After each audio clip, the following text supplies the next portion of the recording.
Oi gente, tudo bem com vocês? Então essa semana eu falei lá no meu Instagram que eu investia 100% do meu patrimônio em renda variável e aí várias pessoas me mandaram direct, começaram a me perguntar e resolvi fazer um vídeo aqui explicando um pouco por que eu invisto 100% em renda variável e o que eu acho sobre a alocação, equilibrar a alocação entre renda fixa e renda variável na carteira de qualquer investidor. Então vamos falar um pouco sobre isso. E bom, se é a sua primeira vez aqui, seja muito bem-vindo. Meu nome é Fábio, eu sou analista de valores imobiliários. E se você tem interesse nesse tipo de conteúdo, clica aqui embaixo para se inscrever e no sininho para você receber as notificações, beleza? E também, para quem ainda não me segue no Instagram, entrem lá, @FábioRibeiroFaria, para vocês acompanharem conteúdos diários também sobre investimentos. Lembrando também, pessoal, o site oficial do curso de Zero a Holder já está no ar, é de zeroaholder.com.br, vou deixar o link aqui na descrição para vocês entrarem. E as inscrições vão abrir semana que vem, então se cadastrem lá na lista VIP, que ainda não se cadastrou dentro desse site, para vocês receberem os conteúdos referentes às instruções para inscrição no curso, tá bom? Então vamos embora pro vídeo. Pois bem, pessoal, resolvi comentar que eu investia 100% em renda variável, que eu não investia nada em renda fixa, e aí várias pessoas me perguntaram por que você não investe em renda fixa, Fábio? Você não gosta de renda fixa? Por que você compra 100% do seu patrimônio em renda variável? E bom, antes da gente falar especificamente sobre a alocação de renda fixa e renda variável, é importante a gente sempre lembrar, e eu sempre falo aqui para vocês, que o melhor investimento para cada um é aquele investimento que te deixa tranquilo, que te deixa seguro. Então, se você não gosta de renda variável, se você não se sente confortável com renda variável, não tenha renda variável. Se você só gosta de renda fixa, você pode construir um patrimônio muito bom só com ativos de renda fixa que vão te gerar renda passiva da mesma forma que a renda variável. Então é muito importante a gente entender as principais diferenças entre renda fixa e renda variável. A renda fixa, ela é um empréstimo. Toda vez que você faz um empréstimo, esse investimento é uma renda fixa. Então, algumas pessoas perguntam se fundo imobiliário é renda fixa. E não, renda fixa não é. Para você ver se você está investindo em uma renda fixa, você primeiro tem que ver se isso é um empréstimo e quais são as condições desse empréstimo. Então, no momento que você investe na renda fixa, você define o prazo desse empréstimo, ele tem um vencimento, via de regra. Você tem o valor desse empréstimo, que é o valor que você vai investir, né, que você está emprestando para alguém. E você tem os juros daquele empréstimo, ou seja, quanto que você vai cobrar por emprestar esse dinheiro para aquele cidadão, para aquela entidade, para aquela pessoa.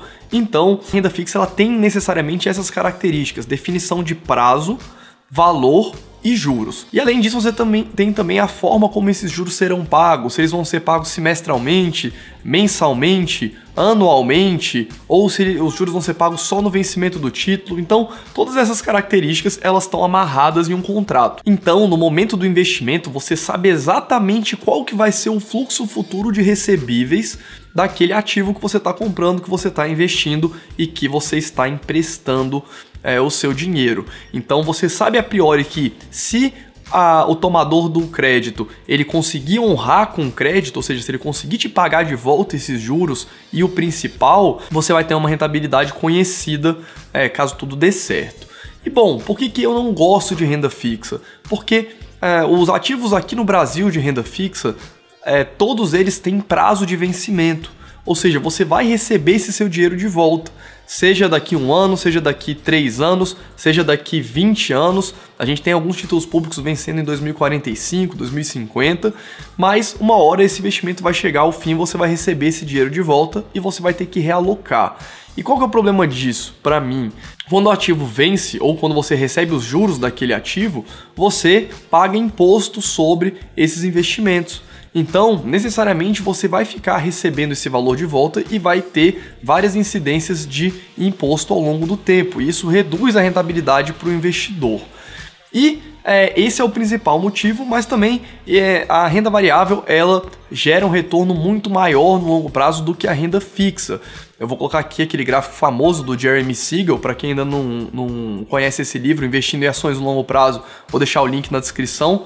Mas é a bíblia dos investimentos de longo prazo, vocês precisam ler esse livro que ainda não leu. Então, como a gente pode ver, os retornos da renda variável no longo prazo, eles são muito maiores do que os retornos da renda fixa. Então, como eu ainda sou novo e eu faço aportes regulares todos os meses na minha carteira, eu me sinto confortável em ter 100% de renda variável, porque esse patrimônio é sem prazo. E essa é a principal característica que eu gosto da renda variável. Quando a gente fala de renda variável, a gente está falando em investir em propriedades. Basicamente é isso. Em inglês a gente chama de equity, de patrimônio. Você necessariamente está comprando uma participação em algum ativo, seja ele um fundo imobiliário, por exemplo, você tem uma cota de um fundo que tem vários ativos reais dentro, ou você comprar uma participação em uma empresa através de ações na bolsa. E esses investimentos eles não precisam ter prazo caso você não queira. A renda variável, via de regra, ela não tem um prazo definido. Esse tipo de investimento não tem um vencimento. Então você pode comprar ações e pode comprar cotas de fundos e carregar isso ad eterno, se depender de você. É claro, em alguns casos você pode ter que alienar esses ativos, caso um fundo seja liquidado ou caso alguma empresa que você investe saia da bolsa, mas via de regra você consegue levar esses investimentos para o resto da sua vida sem ter vários vencimentos ao longo dos anos. Então os investimentos em renda variável, além deles terem uma perspectiva de retorno muito maior do que da renda fixa, eles te permitem que você continue com eles ad eterno, até o momento que você achar que não deve ter mais. Então, basicamente, esse é o motivo de hoje eu ter 100% renda variável. Pois bem, é aqui que eu queria falar também um ponto muito importante, que é o princípio de Pareto. O princípio de Pareto é um princípio que a gente consegue observar em vários fenômenos na natureza.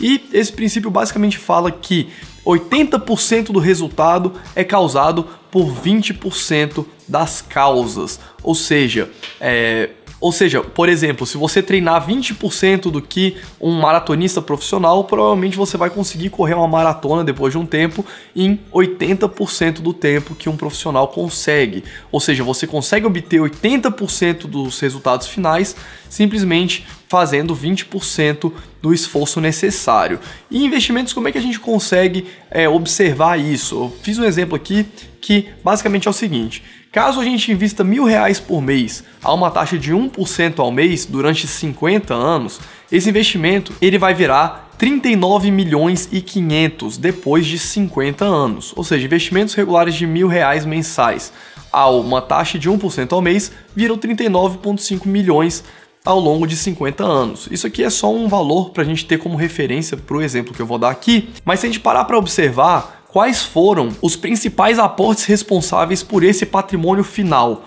foram os primeiros aportes ou foram os últimos aportes? Se a gente for parar para ver, os primeiros 10 anos de aporte, eles foram responsáveis por criar 70% do patrimônio final. Eu vou botar uma imagem aqui para vocês verem e a gente consegue ver aqui que esse gráfico ele mostra qual que é o valor no futuro de cada um dos aportes. Então o primeiro aporte virou um valor muito grande no futuro e o último aporte virou simplesmente os R$1.000 que você aportou. Então os primeiros 10 anos de aporte eles são muito mais importantes do que os aportes finais. E dito isso, para quem é mais novo, é mais interessante você começar com uma alocação muito maior em renda variável e ao longo do tempo ir passando para renda fixa para você conseguir ter uma renda passiva um pouco mais constante. Uma das desvantagens da renda variável é você não ter um fluxo constante de renda passiva caso você queira desfrutar desse patrimônio na sua aposentadoria. Então, a renda variável ela tem essa desvantagem,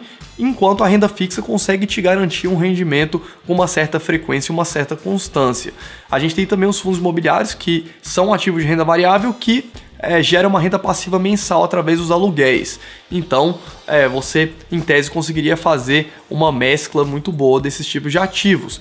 E eu resolvi trazer aqui para vocês algo que eu chamo de alocação holder de capital, que é uma ideia, uma sugestão de alocação para quanto você tem em renda fixa e quanto você tem em renda variável ao longo dos anos. Claro, novamente, isso depende de cada um, depende muito do perfil de cada um, mas é uma tabela que faz sentido para mim por causa desses motivos que eu mostrei aqui no vídeo, eu vou passar aqui para vocês.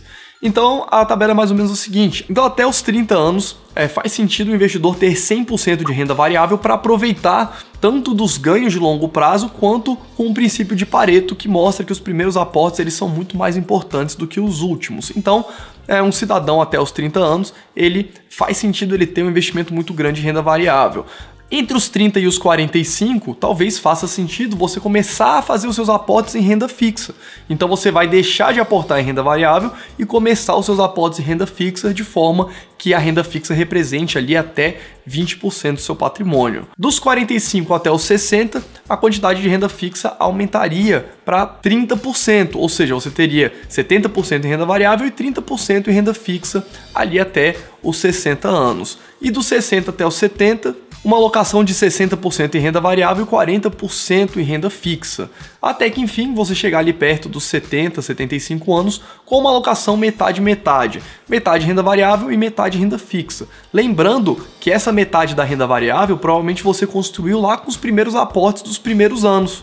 Então, no começo da sua jornada de acúmulo de patrimônio, você tem uma exposição maior em renda variável para ganhar tanto no longo prazo com um retorno maior da renda variável, quanto com o princípio de Pareto, que faz com que você não precise aportar mais em renda variável, porque os primeiros aportes vão ser os mais responsáveis no seu patrimônio final. Então você passa os anos subsequentes aportando mais em renda fixa do que em renda variável. Lembrando de novo que essa tabela é uma tabela que faz sentido para mim.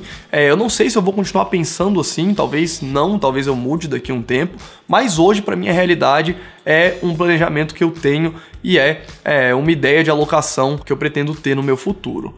Tá bom? Então, pelo vídeo de hoje é isso. Se vocês gostaram, deixem o seu like, compartilhem com quem vocês acham que tem interesse e eu vejo vocês no próximo vídeo.